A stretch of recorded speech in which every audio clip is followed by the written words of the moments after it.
Bueno, buenos días, buenas tardes, buenas noches, dependen en qué momento estén viendo este video. Este es un video para ver conceptos básicos para poder continuar con el curso destinado a aquellas personas que no han tenido contacto ya con un lenguaje de programación, que recién estén comenzando con esto, ¿sí? Hemos creado este video para que el salto o el aprendizaje no sea tan complicado, ¿no? Para el salto de decir, bueno, del salto de la clase anterior, de la clase 1 que vivimos en Hola Mundo, a ver los tipos de variables ya de la clase 2, por ahí es muy grande el salto para aquellas personas que no tienen conocimiento. La verdad que para nosotros es todo un desafío, ¿sí? Ya que tenemos 3.000 inscritos casi ya en este curso, entonces tenemos que nivelar. Y tenemos una agenda que cumplir, que son en 80 horas ver muchos temas. Y en la presentación del curso habíamos dicho que las personas que no tienen conocimientos de programación iban a tener que hacer un esfuerzo mayor. Inicialmente al principio, ¿no? Pero sí, van a tener que esforzarse un poquito más, posiblemente viendo este video y los próximos que hagamos, como refuerzo a conceptos básicos que, bueno, algunas personas ya lo tienen. Y bueno, en la clase 2, bueno, algunos de ustedes nos dijeron como que era demasiado el salto, algunos se asustaron un poco. Yo les pido que no se asusten.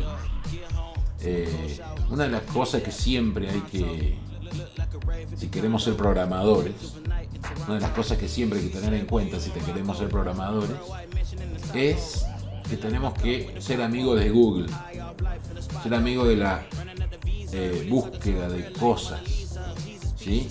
Tenemos que ser como tipo Boy Scouts, así exploradores, buscar qué pasa. Si nos trabamos con algo, con programadores tenemos que ir ya desde ahora que estamos aprendiendo, teniendo ese hábito de decir, che, me trabé con algo, ¿cómo lo puedo sacar? ¿Cómo lo busco? ¿Cómo interpreto lo que estoy haciendo? ¿Qué estoy haciendo? ¿No? A veces sucede que es algo simple, lo tenemos frente a nuestras narices y bueno, a lo mejor era un punto y coma mal escrito, una coma.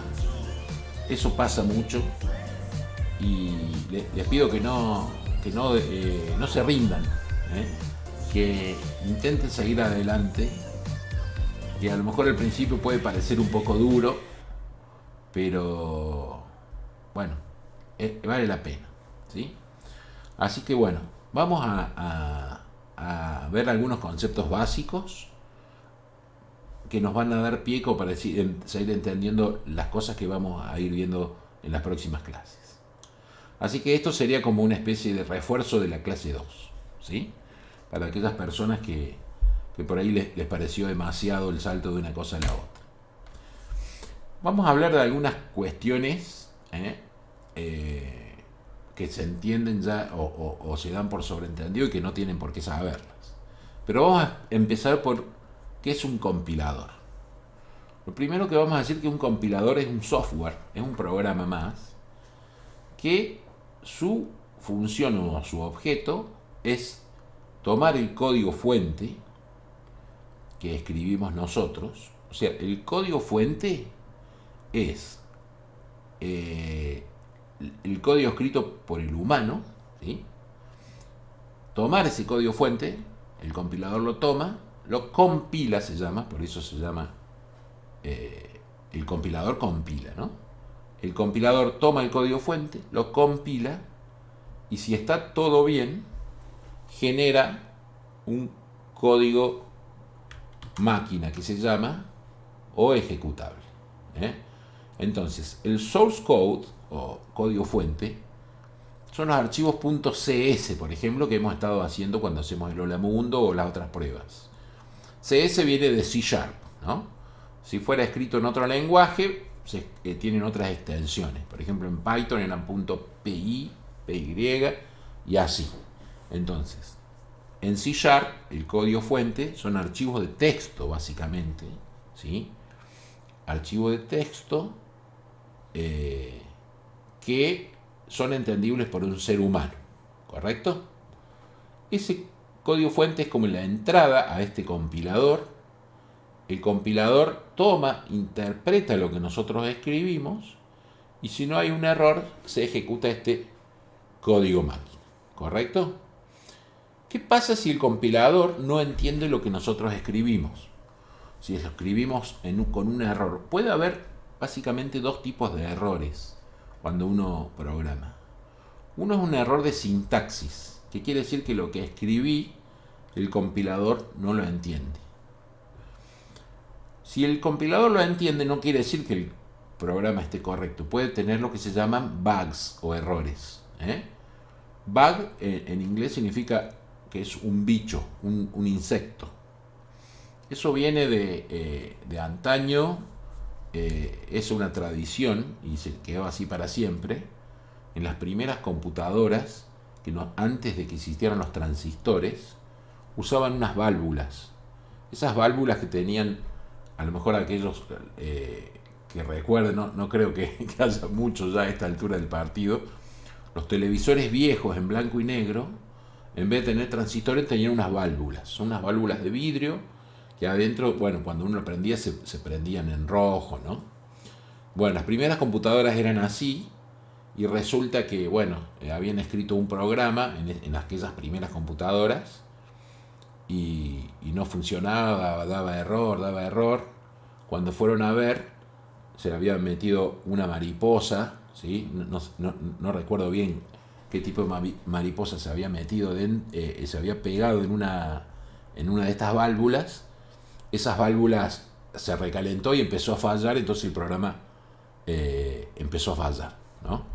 Entonces ya quedó como que, bueno, cuando hay un error en un programa se llama que tiene un bug, se escribe B-U-G, tiene un insecto, pero bueno, esa sería la traducción literal, pero es que tiene un error. Entonces, si mi programa tiene un error, no quiere decir que sea un error de sintaxis, quiere decir que hay un error que está lógicamente mal escrito. Eso es un bug. Y yo, por más que compile, el programa, yo tengo mi código fuente, lo escribo, compiló correctamente, porque no hubo un error de sintaxis, y se ejecutó el código máquina o código ejecutable. Que yo lo ejecute no quiere decir que a su vez eso tenga un error, un bug.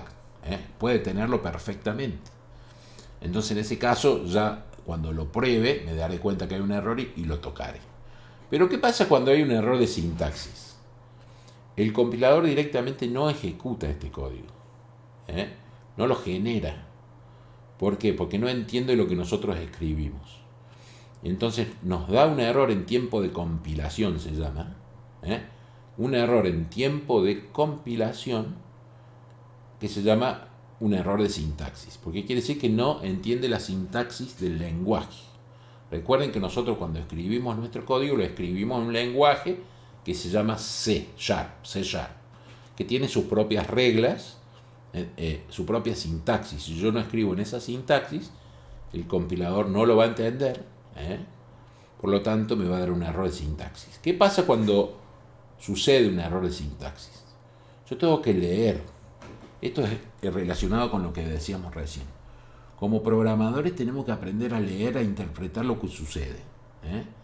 Entonces, el error de sintaxis me va a dar mucha información para que yo me dé cuenta de qué tengo que arreglar, en dónde está mi problema.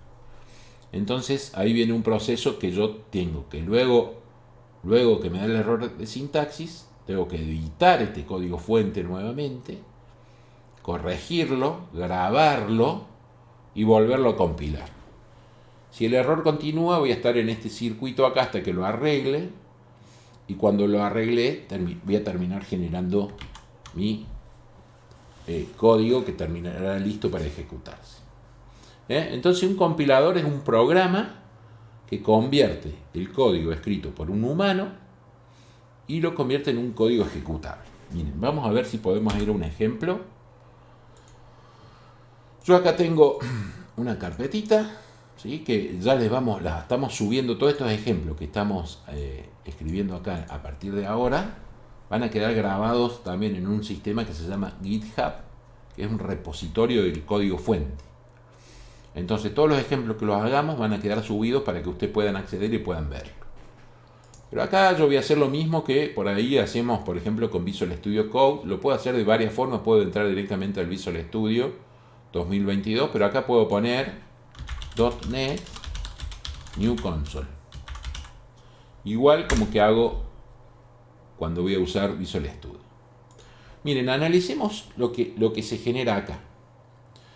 Este me genera un archivo de proyecto que se llama CSProc, que si yo esto lo abro, miren, lo voy a abrir con un programa que se llama Notepad++, es un blog de notas un poco más.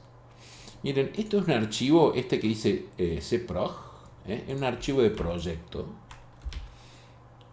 Esto, si ustedes ven, estos mayor y menor y estas barritas acá, esto se conoce como un XML. Ya lo vamos a ver adelante. Pero básicamente lo único que me dice es qué tipo de proyecto es y nada más. Pero si yo levanto este archivo .cs y lo tiro al editor de proyectos, estoy viendo el famoso Hola Mundo que venimos viendo todos los días, ¿no?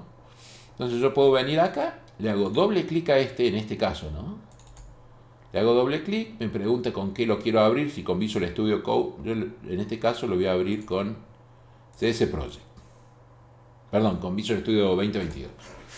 Lo levanto y tengo el mismo archivo que acá. El mismo archivo que tenía, que recién estaba viendo en el editor, en el Notepad++. Es lo mismo. Entonces, si yo lo toco acá y lo grabo, acá ve, acá ya se bajó solito. O sea, es el mismo archivo. O sea que en realidad el Visual Studio, además, además de editar, además de ser un editor de texto, tiene también la posibilidad de ejecutarlo y qué sé yo. Pero en este caso, yo le voy a decir, igual que cuando tengo .NET Run, que cuando tenía Visual Studio Code, lo puedo ejecutar igual desde acá. Es lo mismo que yo lo ejecute de acá, Hello World, a que lo ejecute de acá. Lo ejecuto de acá, fíjense que apareció Hello World. Nada más que acá me levanta como otra ventanita de comando, en cambio acá yo estoy parado en la misma que estaba antes. Cuando yo pongo .NET Run, ¿qué sucede? Suceden dos cosas. Sucede a lo que estamos viendo recién, ¿no? Que le estamos diciendo al compilador de .NET que tome el código fuente, me lo interprete, lo compile y me genere un código ejecutable. Volvamos a la carpetita. El código fuente es ¿sí? Es este program.cs. El código ejecutable, ¿dónde lo mete? Lo mete en una carpeta que se llama bin, de binaries. ¿Por qué de binaries? Porque los binaries es el código binario. Si yo a ¿ves? Conceptos básicos.exe, le hago doble clic acá. Bueno, a ver, vamos a sacar el zoom. Doble clic. Bueno, ahí se ejecuta la aplicación y se cierra. Pero no sé si alcanzan a verlo en el video. Se ejecuta y se cierra. Me muestra el Hola Mundo y se cierra. ¿Qué es el código binario ejecutable? ¿Por qué se llama código máquina? Fíjense, yo voy a meter ese .exe también acá. Y bueno, esto en realidad me lo muestra como puede, pero en realidad esto es un código binario. Este código que aparece acá es el código que interpreta la computadora y lo termina ejecutando. O sea que el código binario o código máquina no es para que lo lea un humano. El humano lo que lee es el código fuente, que es el que está acá, el .cs. ¿Vamos? Uy, bueno, me lo terminó hablando con el Visual Studio. Yo lo quería estirar acá. O sea que este console.writeLine, cuando el compilador lo compila, me termina generando, fíjense, yo lo voy a borrar ahora. Voy a borrar todo esto. Me vuelvo a la ventana de comando y le pongo .NET Run. Ahí el compilador lo toma, lo compila, fíjense, me lo volvió a crear. Bueno, el .exe en realidad, bueno, también tiene una DLL que esto ya lo vamos a explicar, pero son parte del código máquina. Todo esto hace que yo pueda levantar, en realidad esto levanta un runtime, que es el motor de ejecución para que pueda ejecutar el programa en sí. Si yo analizo esto, a ver, vamos a analizar esta DLL, fíjense que esto también es código máquina. Bueno, tiene un poco de XML acá, pero es código máquina, no está pensado para que yo lo vea. Entonces, volviendo a este concepto, el código máquina o el código ejecutable es un código que entiende el procesador, el sistema operativo y finalmente el procesador. El código fuente es el que yo escribo, el compilador compila el código y genera el ejecutable. ¿Correcto? ¿Qué quiere decir esto? Que yo... esperen que cerré sin querer la presentación.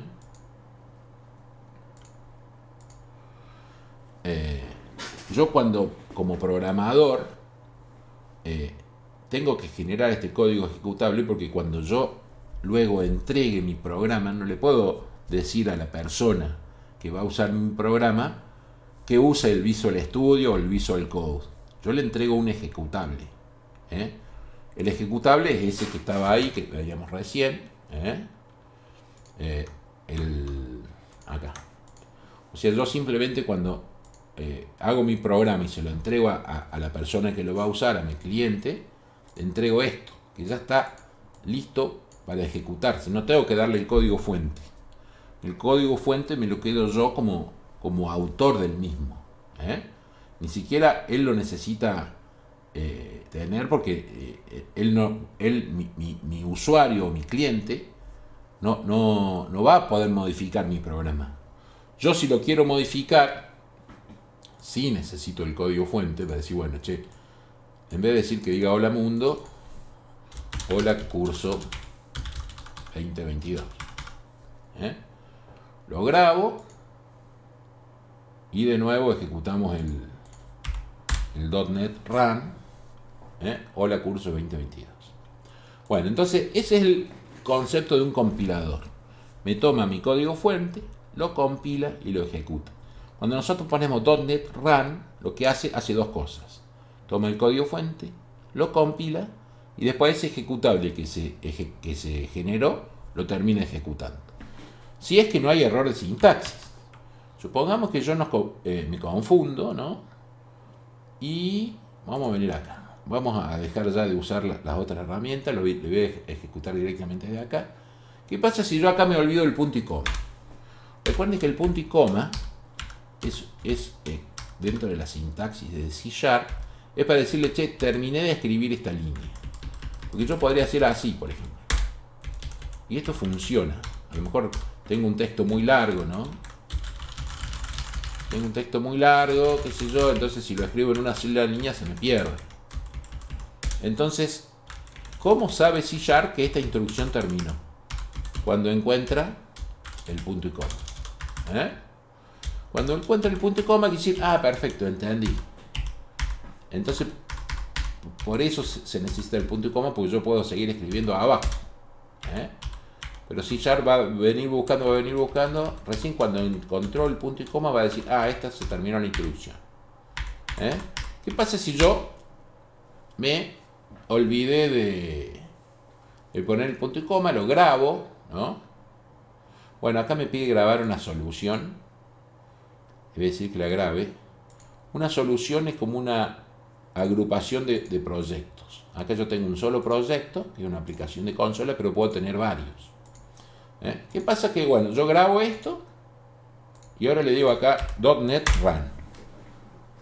Fíjense, acá ya me está diciendo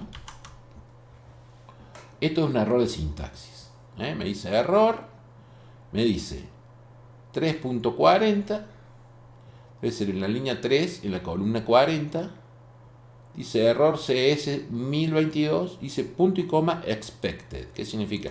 Se espera un punto y coma. O sea, el C# está diciendo, che, escribiste algo y no le pusiste el punto y coma. O sea, yo estoy esperando que en algún momento haya un punto y coma. Si yo me voy a la línea 3, a la línea 40,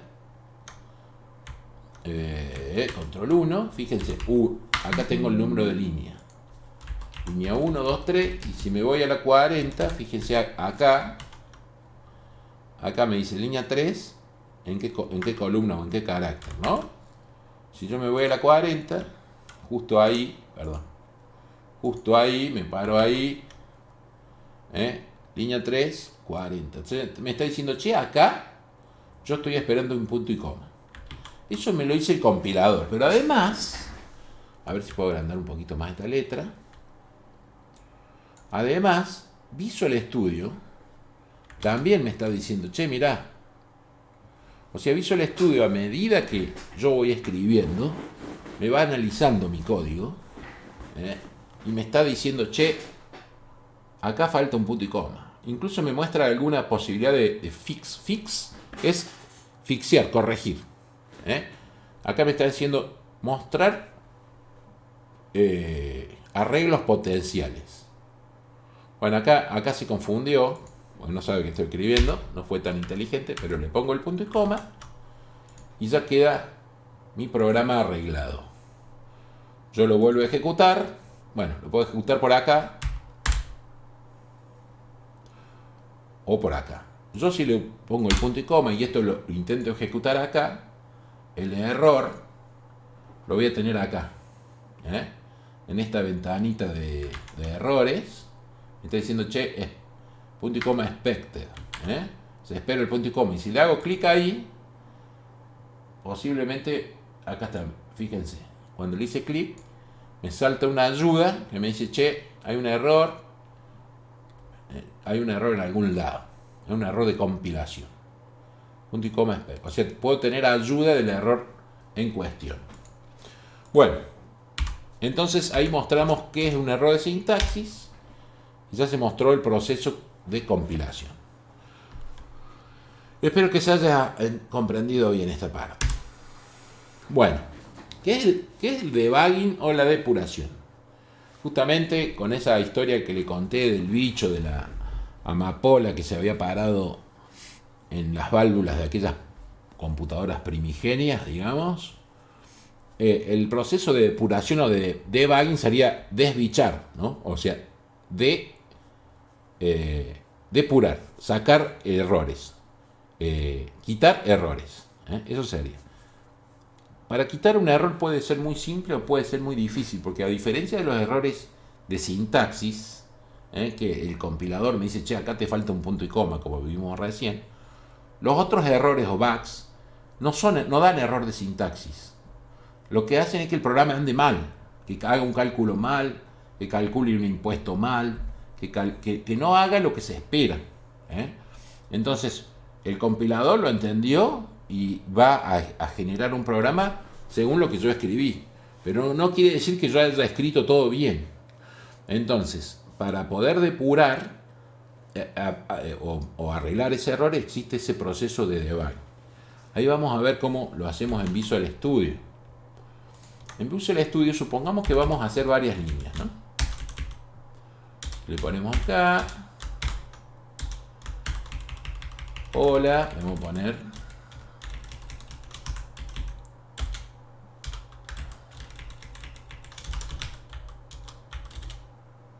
Esto es una prueba. Bueno, acá después les voy a explicar. Tengo un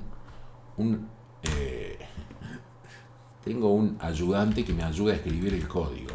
Fíjense, yo le pongo acá. Hola.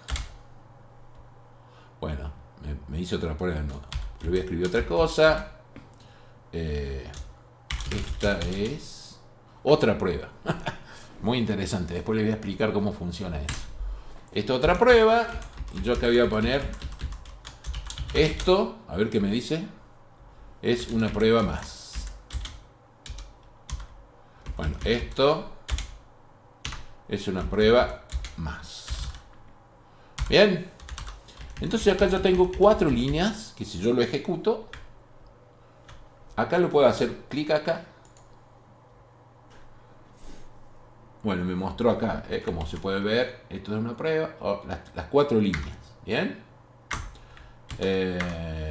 Yo te lo cierro. ¿Qué pasa si yo acá vengo, fíjense, y le marco un interrupción, se llama?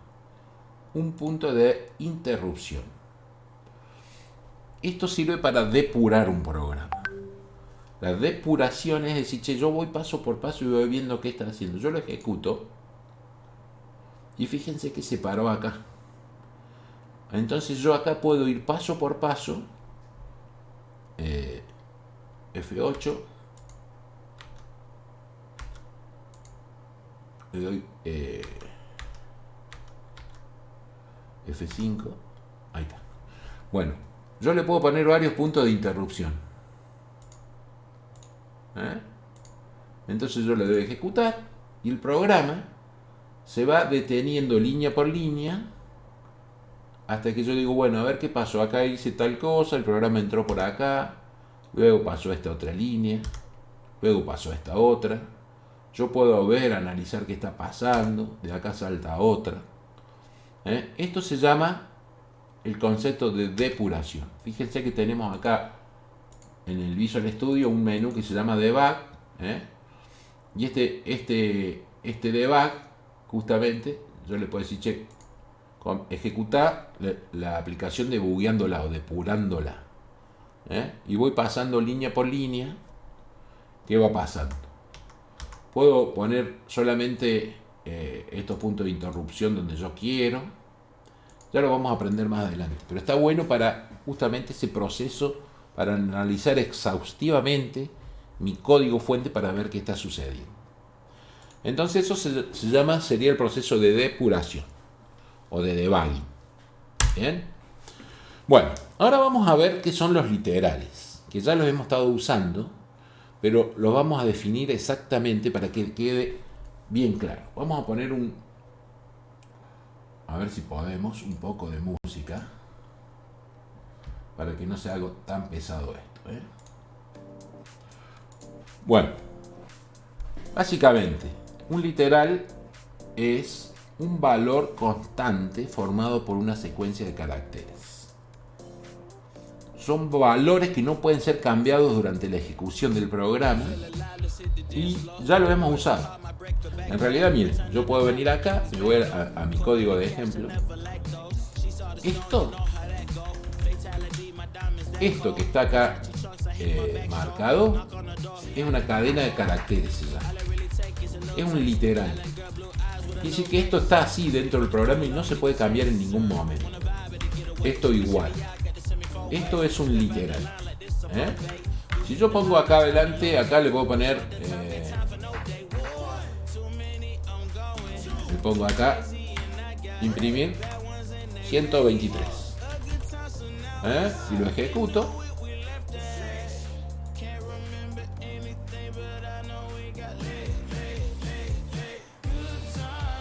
no sé si me dio error. A ver.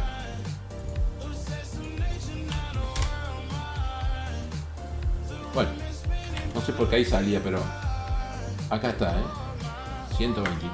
No sé por qué recién en el ejemplo. A ver, déjenme ver qué pasó. Si lo ejecuto por acá.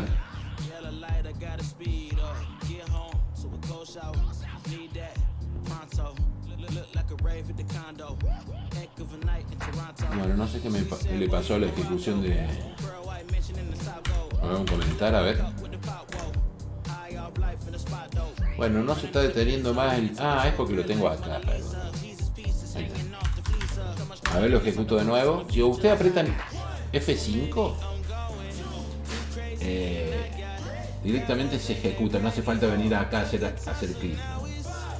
Bueno, lo que estaba pasando recién es que yo no había cerrado esta ventanita, entonces no volvía a lanzarla nuevamente. Pero acá está, Hello, esta es una prueba, esta otra prueba, 1, 2, 3. Volvamos. Entonces todos estos son literales. Hay varias formas de definir un literal. Por ejemplo, yo podría venir acá y ponerle true.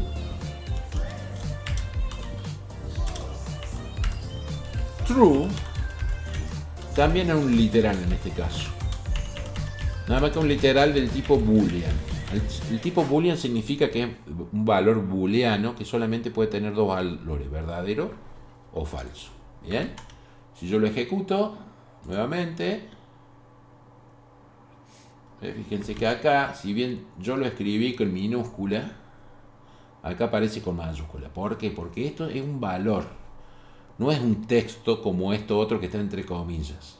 Significa internamente un valor que puede ser true o false, que true significa verdadero y false falsa, ¿no? Entonces, todo este tipo de... todo lo que son textos y caracteres que no forman parte de mi lenguaje, son literales. Entonces, ya vamos a ver cuando definamos una variable cómo se usan los literales. Pero básicamente, un literal, recuerden, ¿vieron cuando uno dice la expresión, che, literal, me lo dijo literal? Es así, es la misma. Literal es esto. O sea que este texto representa esto solamente. Así literalmente. Acá, este 1.3 es 1.3 y no va a cambiar nunca. A lo mejor en otro contexto el 1.2.3 representa otra cosa, pero acá es un literal. El compilador lo entiende como un literal y lo toma así. No va a cambiar, no se va a modificar. Esto queda metido dentro del programa como un literal y no se va a poder cambiar nunca. Eso me da pie entonces a seguir a la siguiente concepto, que es lo que de alguna forma se vio en la otra clase, que es decir, bueno, ¿qué es una variable? Una variable se puede pensar como si fuera un tachito, una cajita, donde yo le puedo designar un nombre. A esa variable, o sea, supongamos yo tengo más de una variable, puedo tener 5, puedo tener millones si quiero, ¿no? Pero supongamos que tengo 5 variables. ¿Cómo identifico una de otra? La forma de identificarlo es poniéndole un nombre. Pero el nombre no sería lo que hay dentro de la variable, sino el nombre del tachito o de la variable. ¿Bien? A esa variable yo le puedo meter información, le puedo meter datos. Y no solo leer, sino también lo puedo, no solo asignar un valor, sino que también lo puedo leer y lo puedo destruir de alguna forma. En realidad lo que sucede es cuando yo a una variable le pongo una información nueva, o sea, le asigno un valor nuevo, lo que sucede es que esto se pierde. ¿Bien? Pero si yo lo obtengo, cuando yo le consulte a una variable qué valor tiene adentro, me va a dar lo que tiene en ese momento. Vamos a ver un ejemplo de esto. Entonces, la variable sería como el recipiente, la cajita, el tachito, el balde. Y la data es lo que yo le asigno a esa variable.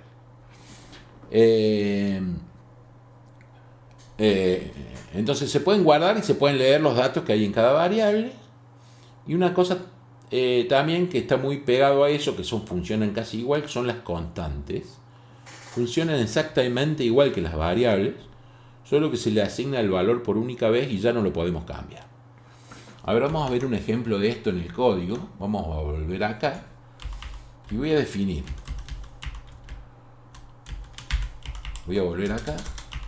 Y acá ya tiene que ver con la sintaxis de C#. Cada variable puede ser tipos de datos diferentes. Recién vimos que, por ejemplo, un número representa un número y una cadena de caracteres representa un texto. Bueno, entonces, la cadena de caracteres se define como string. O sea, yo en C# lo primero que le tengo que decir antes de definir una variable, tengo que decir de qué tipo es. String, por ejemplo, nombre. Ahora vamos a poner apellido, así.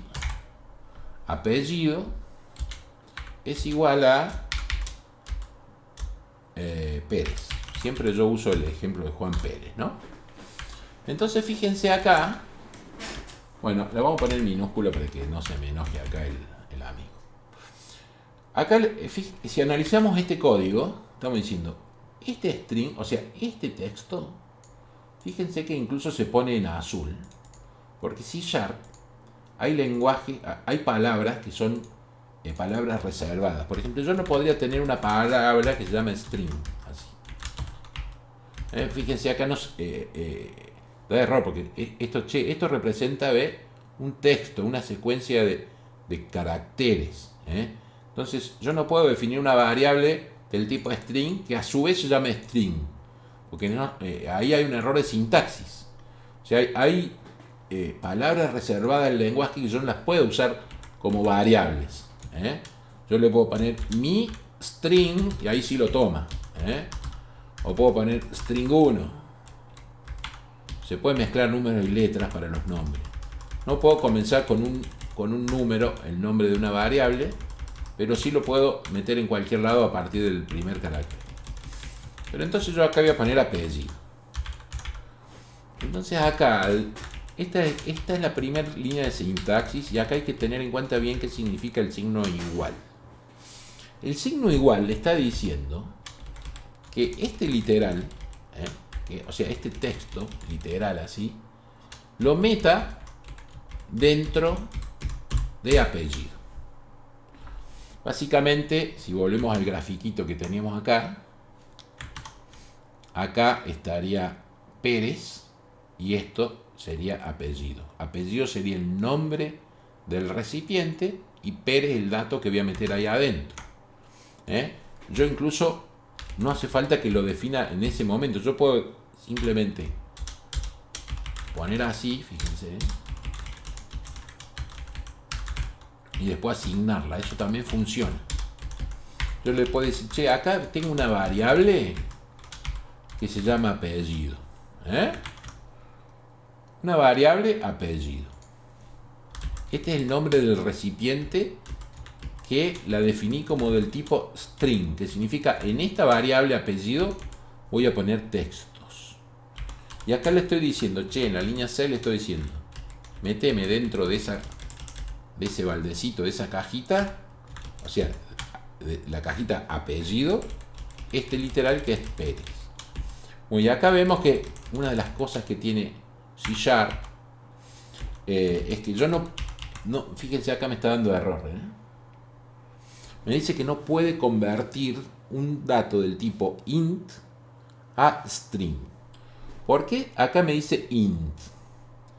Porque el compilador, acá, a este literal, si yo no le pongo nada, lo toma como entero. O sea, si yo no le pongo nada, ¿se acuerdan los tipos de datos que explicó Rubén en la otra clase? Que había integer, había doble, había decimal. Fíjense, esto lo toma como entero. Entonces yo decía, che, vos me definiste un contenedor, una variable del tipo string, y me está mandando un número. Entonces C# no quiere.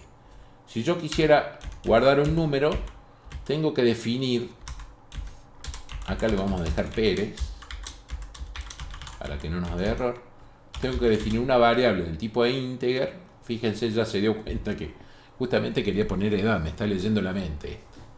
Edad. Entonces después le digo edad 30. Bueno, le vamos a aceptar que es 30. Fíjense, acá tengo dos variables. Y esto funciona. Esto que aparece en verde acá en el Visual Studio no es un error. Los errores serían si yo acá le mando una string. Fíjense que acá me lo puso en rojo. Eso es un error de sintaxis, quiere decir que no compila. En cambio, si yo le pongo ahí edad, estos errores no son errores, sino que son como sugerencias. Me está diciendo, che, ¿qué me está diciendo? Que yo la definí, está asignada, pero nunca su valor es siendo usado. Así que, che, ¿para qué estás escribiendo esto si nunca lo usaste? Me está ayudando a que yo, que no defina cosas en balde, digamos. Que no defina cosas que después no las uso. Entonces acá, cuando yo le voy a poner acá apellido, por ejemplo, fíjense cómo ya desapareció acá el subrayado en verde. porque ya la estoy usando. Veamos cuál es la diferencia entre esto y esto. Acá le estoy mandando un literal. O sea, literalmente me va a escribir hello, hola. Lo vamos a poner en castellano. O sea, esta línea me va a escribir hola. ¿Estamos? Pero acá esto no está entre comillas. Si le pusiera así, obviamente me va a imprimir este texto. Pero si yo le pongo apellido, lo que va a suceder, en el ejemplo que habíamos hecho antes, lo que va a tomar es este dato que está dentro de la variable y me lo va a devolver. O sea, voy a estar leyendo el contenido de la variable. Entonces acá, cuando uno pone hola, imprime el literal. Pero acá, en vez de imprimir el texto apellido, se va a ir a fijar en la memoria que hay dentro de ese contenedor, o sea, dentro de esa variable. Y obviamente nosotros acá le habíamos asignado Pérez, por lo tanto me tiene que mostrar hola Pérez. Vamos a ver si es verdad y no le miento. Pero yo vengo acá, hola Pérez. Fíjense que acá no me puso apellido, me puso Pérez, o sea, me puso el contenido de la variable apellido. Espero que se entienda. Y después acá ponemos edad. Entonces acá tampoco es que me va a mostrar el texto de edad, sino que me va a mostrar lo que esa variable contiene. Y nosotros le habíamos asignado edad. ¿Qué pasa si yo después, acá abajo, digo que apellido es López? Y le digo que que la vuelva a mostrar de nuevo. Va a suceder en este caso lo que habíamos dicho de que se reemplaza. El primer apellido acá va a haber en un momento va a haber el Pérez, pero después en lo más abajo yo le asigné otra vez el López. Entonces se va a descartar el Pérez y va a quedar dentro de esa variable el nuevo valor, que es el que le acabo de asignar ahí por código. Si vuelvo acá al código, entonces fíjense, acá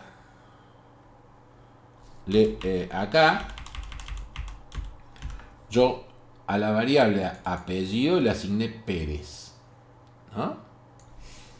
Pero acá abajo se la vuelvo a asignar nuevamente y le puse López. Entonces cuando yo ejecute el código, fíjense, la primera vez me muestra Pérez y la segunda vez me muestra López. Porque claro, ya la variable cambió, por eso se llama variable, porque varía su valor. Primero, en un momento, acá en la línea 5, cuando el programa se ejecuta la primera vez, viene línea por línea. En esa variable, o sea, en ese contenedor, en ese tachito, le pongo Pérez. Pero cuando sigo bajando, acá me ponen López.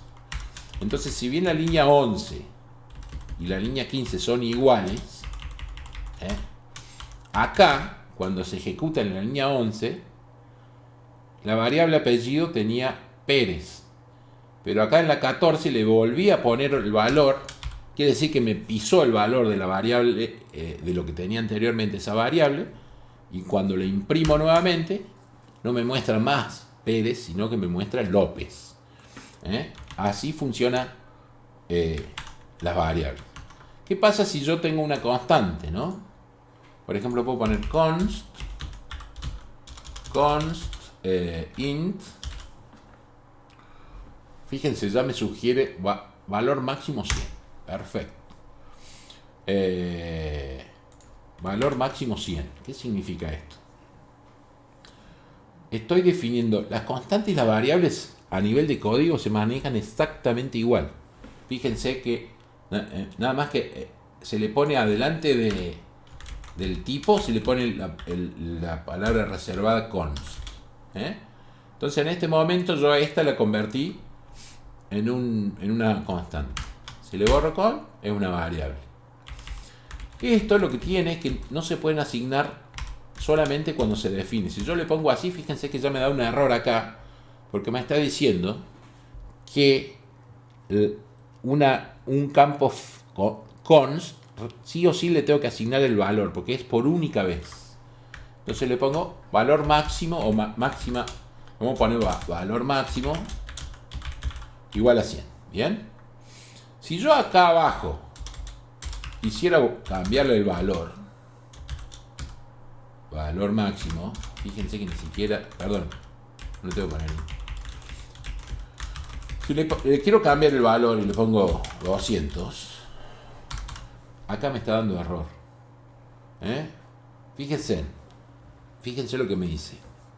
La parte izquierda de esta asignación debe ser una variable o una propiedad o un indexer.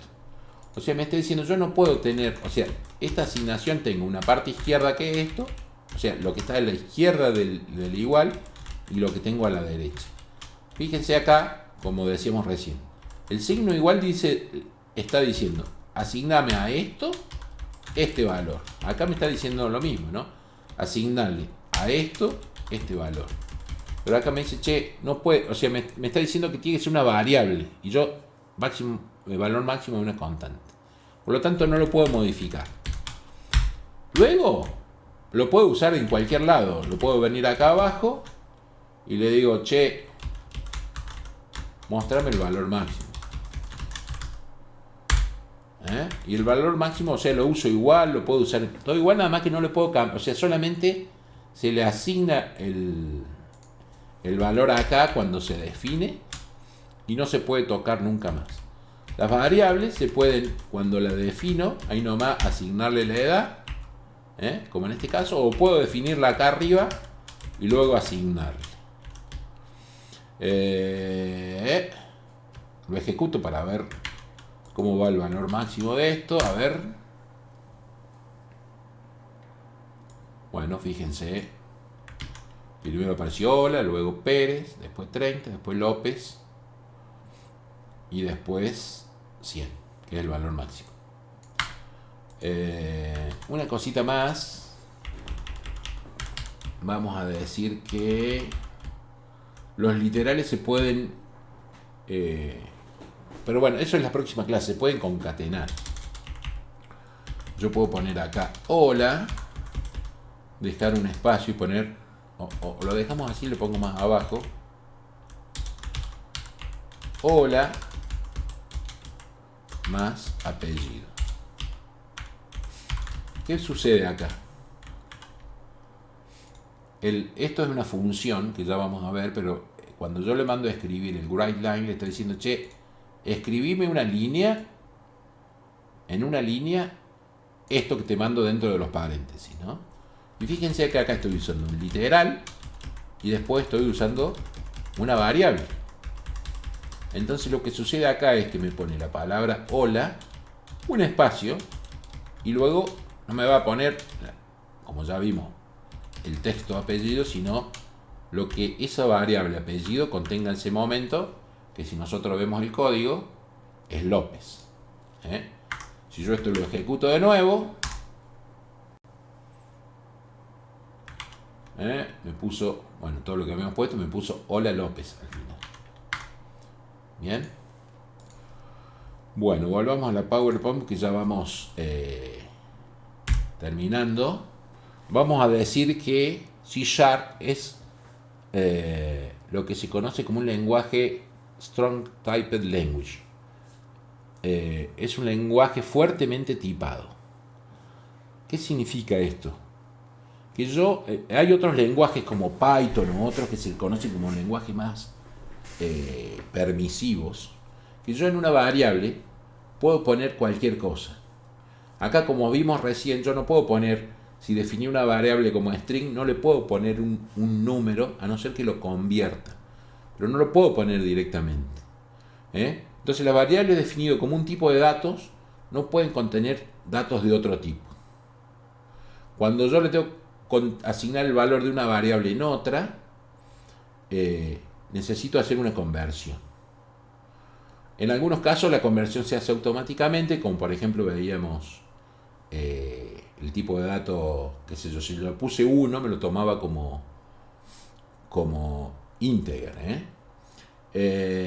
Bueno, esto tiene sus ventajas y sus desventajas. La desventaja es que es menos flexible, yo tengo que ver bien qué guardo en cada cosa, y si quiero necesito pasar de un dato al otro, tengo que hacer conversiones. Eso es como desventaja, pero me da como ventaja que yo lo que programo sé qué estoy haciendo. A veces en unos lenguajes más flexibles, digamos, más permisivos, me pueden llevar a errores porque yo estoy pensando que estoy guardando una string, una cadena de conexión, y en realidad estoy guardando, no sé, otro tipo de datos. Entonces, para ir terminando, vamos a hacer una pruebita más que un poco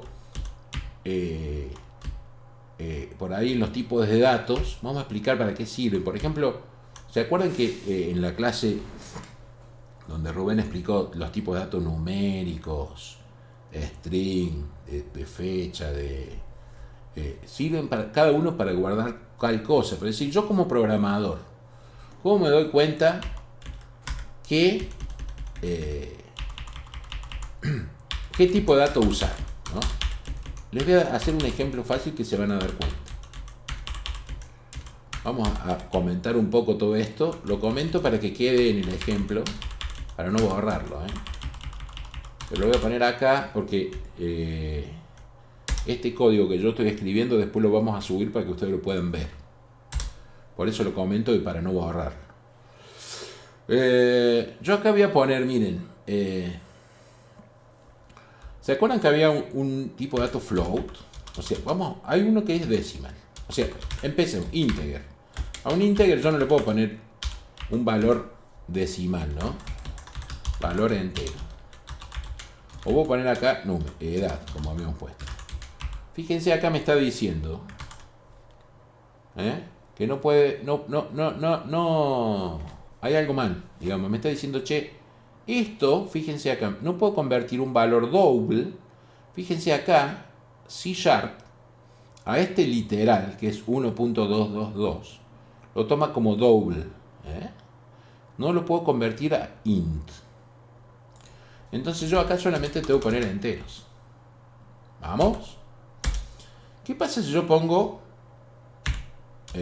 float es igual a 1, perdón, edad, vamos a poner i. Bueno, ¿qué pasa si yo le pongo así, no? 3.14. Me dice que no puede convertir un valor double a uno que dice float. Y me está diciendo ahí, ahí vamos a venir más para acá.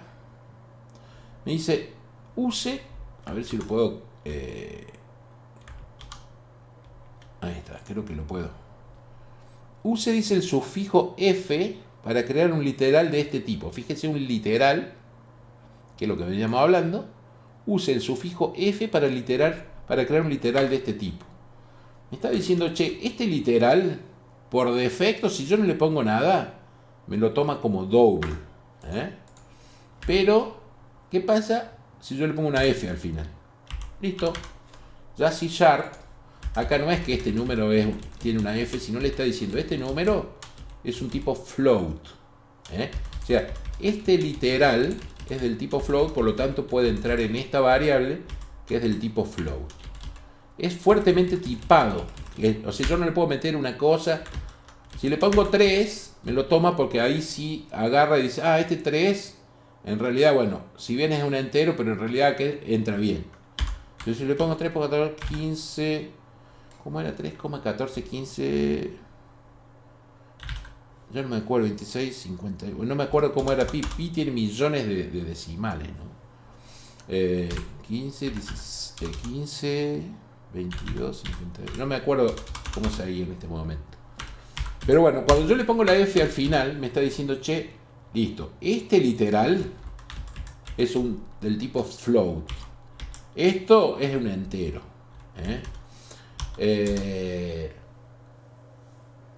Qué loco que es esta inteligencia artificial, como me va ayudando, ¿no?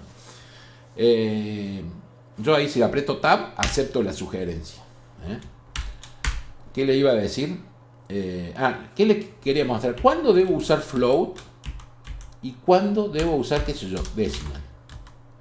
Decimal es igual a, lo vamos a poner, qué sé yo, importe. Bueno, peso me gustó ahí. Ahí está. Fíjense, acá tengo otro tipo de representación. Si le pongo la M al final, quiere decir que es un número decimal. Si yo le borro, me está diciendo que no puede convertir un doble, porque recuerden que si yo no le pongo nada, me lo tomo como un doble. Entonces acá le estoy definiendo una variable peso, o sea, una variable nombre peso del tipo decimal, y acá le estoy asignando un valor doble. A esto nos referimos cuando C# es fuertemente tipado, ¿no? Yo no puedo asignarle una variable del tipo decimal un valor que sea del tipo float o doble, lo tengo que convertir antes, si no me da error. Bueno, ¿qué sucede? ¿Cuál es la diferencia entre float y decimal, por ejemplo, ¿no? Vamos a hacer una prueba, vamos a poner número 1. Esto lo vamos a dejar por acá arriba para a edad, lo vamos a borrar. Y acá vamos a poner número 2 ahí. Número 2. Y vamos a hacer esto, vamos a poner así para entender bien. Vamos a poner 1, 2, 3, 4, 5, 6, 7, 8, 9, 0. 1, 2, 3, 4, 5, 6, 7, 8, 9, 0. Supongamos que tengamos un número de esta precisión. La precisión es qué tantos números decimales tiene, ¿no? Esta es la precisión. Quiere decir que puedo tener cálculos súper complejos, ¿no? Pero ahora venimos y ponemos console.write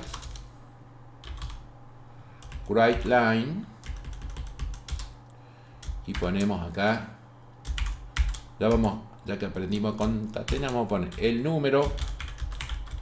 Fíjense la inteligencia que tiene esto, la inteligencia artificial, ¿no?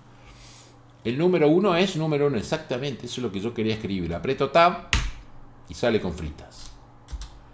El número 1 es, ¿qué me va a escribir acá? Luego yo voy a escribir este texto y luego el valor del número 1. Bueno, vamos a probarlo a ver si anda. Fíjense que escribí como 20 decimales, ¿no? Escribí del 1 al 10 y luego del 1 al 10 y le puse al final una F diciendo este literal es del tipo flotante, por lo tanto se le puede asignar a esta variable del tipo flotante. Yo lo ejecuto esto y vamos a ver qué sucede. Fíjense lo que sucedió. Me dice el número 1 es 3.1234567 y se acabó ahí. ¿Por qué sucede eso? ¿Qué pasa? Vamos a hacer lo mismo, pero con el número decimal. O sea, exactamente el mismo, ¿no? Pero el número 2. Y acá voy a poner, a ver, vamos a seguir probando a ver si es tan inteligente la inteligencia. Es fantástico.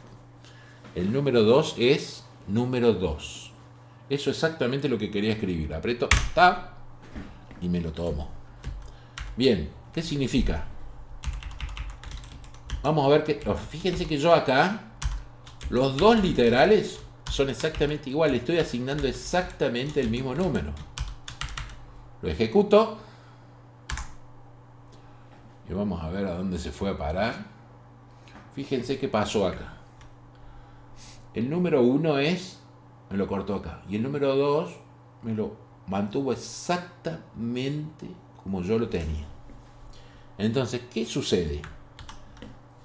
Sucede que cuando yo le pongo float, internamente, en la memoria de la computadora, no se guarda exactamente así el dígito, sino que se guarda en un formato que se llama de punto flotante. Por eso se llama float, que tiene una cierta precisión, es decir, me lo redondea.